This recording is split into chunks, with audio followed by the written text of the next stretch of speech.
आज आप एक ऐसी कहानी सुनने वाले हैं जो आपके दिल को हिला देगी और सब्र व ईमान की ताकत का एहसास कराएगी। इस कहानी को आखिर तक जरूर सुने क्योंकि हर शब्द में एक सीख छुपी है। यह उस दौर की कहानी है जब पूरी कायनात में अल्लाह के हुक्म से हजरत सुलेमान अलैहिस्सलाम का राज था। उनकी सल्तनत सिर्फ एक देश तक सीमित नहीं थी, वह 3 दुनियाओं पर हुकूमत करते थे, इंसान, जिन्नात और परिंदे। उनका महल इतना आलीशान था कि इंसान उसका अंदाजा भी नहीं लगा सकता था। सुबह के वक्त जब वह अपने तख्त पर बैठते थे तो हवा खुद उनके तख्त को उड़ाकर एक शहर से दूसरे शहर ले जाती थी। जिन्नात उनके सेवक थे और परिंदे उनकी जासूसी करते थे। उनकी ताकत की दास्तान सदियों तक सुनाई देती रही। अंगूठी की अहमियत। इस बेमिसाल ताकत का राज था एक खास चमकदार अंगूठी। यह सिर्फ सोना नहीं था, यह उस ताकत का जरिया था जो अल्लाह ने उन्हें अता की था। इस पर अल्लाह का सबसे अजीम नाम इस्मे आजम लिखा था, हजरत सुलेमान। हमारी हुकूमत, हमारा तख्त, यह सब इस अंगूठी में छिपी अमानत की बरकत है। यह कभी भी, एक पल के लिए भी किसी गलत हाथ में नहीं जाना चाहिए। शैतान की चाल। हजरत सुलेमान की एक आदत थी, हर नमाज से पहले वह बड़े अदब से वजू करते और अपनी अंगूठी अपनी सबसे भरोसेमंद बीवी को सौंप देते थे। यह वही छोटा सा पल था जब दुनिया की सबसे बड़ी ताकत एक इंसानी हाथ से अलग हुई थी, और शैतान, जिसका नाम सखर था, इसी नाजुक वक्त का इंतजार कर रहा था। उसकी आंखें बरसों से इस मौके को ताड़ रही थी। धोखा, पतन और सब्र। शैतान की चाल और हुकूमत पर कब्जा। इबादत के लिए हजरत सुलेमान के जाते ही शैतान तुरंत उनका हमशक्ल बनकर वापस लौटा। उसने अपनी आवाज में जल्दबाजी और हुकूमत का दिखावा भर लिया। शैतान सुलेमान के रूप में, जल्दी करो, मुझे तुरंत अंगूठी चाहिए। जिन्नात की एक बहुत बड़ी फौज मेरे खिलाफ बागी हो गई है और मैं एक पल भी जाया नहीं कर सकता। फौरन यह अमानत मुझे दो। बेगम ने कोई सवाल नहीं किया।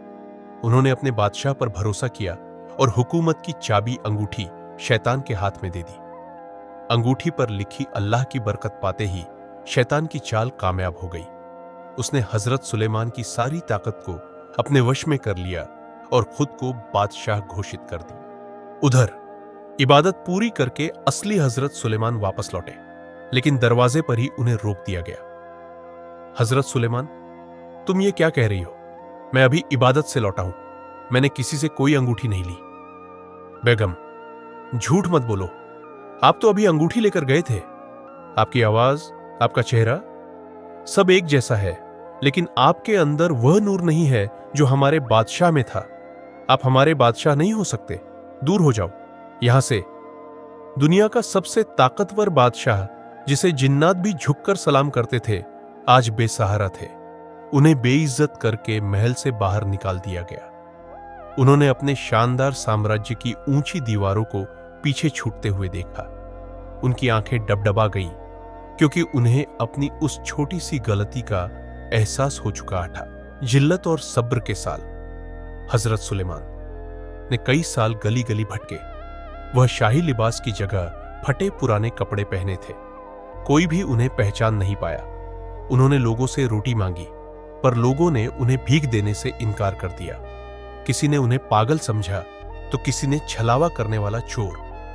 वह हर सुबह मजदूरी की तलाश में निकलते। कभी उन्हें खाने के लिए एक सूखी रोटी मिलती तो कभी भूखा ही सोना पड़ता। यह हजरत सुलेमान के लिए एक बहुत बड़ी आजमाइश थी। वह कभी किसी इंसान से शिकायत नहीं करते थे। हर रात वह अल्लाह के सामने झुकते, दुआ मांगते, अपनी गलती के लिए माफी मांगते और सब्र से काम लेते। उन्होंने यह जान लिया था कि हुकूमत और ताकत सिर्फ अल्लाह की मर्जी से मिलती है। जिल्लत और आजमाइश के कई साल गुजर चुके थे। हजरत सुलेमान अब समंदर के किनारे एक छोटी सी बस्ती में रहते थे। वह मछली पकड़ने वालों की मदद करते और जो कुछ भी उन्हें मजदूरी में मिलता वह उसी पर सब्र करते थे। हर मुश्किल के बावजूद उनकी जुबान पर अल्लाह का जिक्र और शुक्र कभी कम नहीं हुआ। एक चौंका देने वाले दिन उन्हें मजदूरी के तौर पर एक बड़ी और अजीब सी दिखने वाली मछली मिली। वह भूख मिटाने के लिए उसे लेकर अपनी झोपड़ी की तरफ चले। आज भी उन्हें खाने के लिए सिर्फ यही सूखी मछली थी। चमत्कार का पल। जब वह मछली को साफ करने और काटने के लिए तैयार हुए तो उन्होंने एक लंबी सांस ली और अल्लाह का नाम लिया। और जैसे ही उन्होंने छुरी चलाई, उन्हें मछली के पेट के अंदर कुछ सख्त महसूस हुआ। यह कोई हड्डी नहीं थी। उन्होंने मछली के पेट को खोला और एक तेज सुनहरी रोशनी उनकी आंखों को चौंधिया गई। वहां उस अंधेरे पेट में उनकी बरसों पुरानी अंगूठी रखी हुई थी। वह अंगूठी जिस पर अल्लाह का नाम लिखा था। हजरत सुलेमान, आवाज गहरी, कांपती हुई, आंसू भरी, अल्लाहू अकबर, ए मेरे परवरदिगार, तेरा शुक्र है, तेरी कुदरत अटल है, तू ही अमानत वापस करने वाला है। उन्होंने अपनी अंगूठी उठाई। वह अंगूठी वापस उनके हाथ में थी, जैसे अल्लाह ने उन्हें उनकी छोटी सी गलती के बाद उनके सब्र का सबसे बड़ा इनाम दिया हो। तख्त की वापसी और शैतान का पतन। अंगूठी पहनते ही हजरत सुलेमान के चेहरे पर नूर और उनकी रूह में बेमिसाल ताकत वापस आ गई। यह ताकत, यह हुकूमत, यह उनकी अपनी नहीं थी, यह अल्लाह की थी।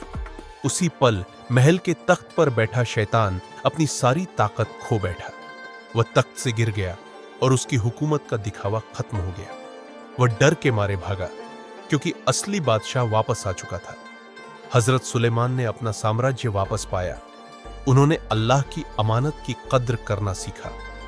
दुनिया ने देखा कि सब्र और अल्लाह पर भरोसा ही सबसे बड़ी ताकत है।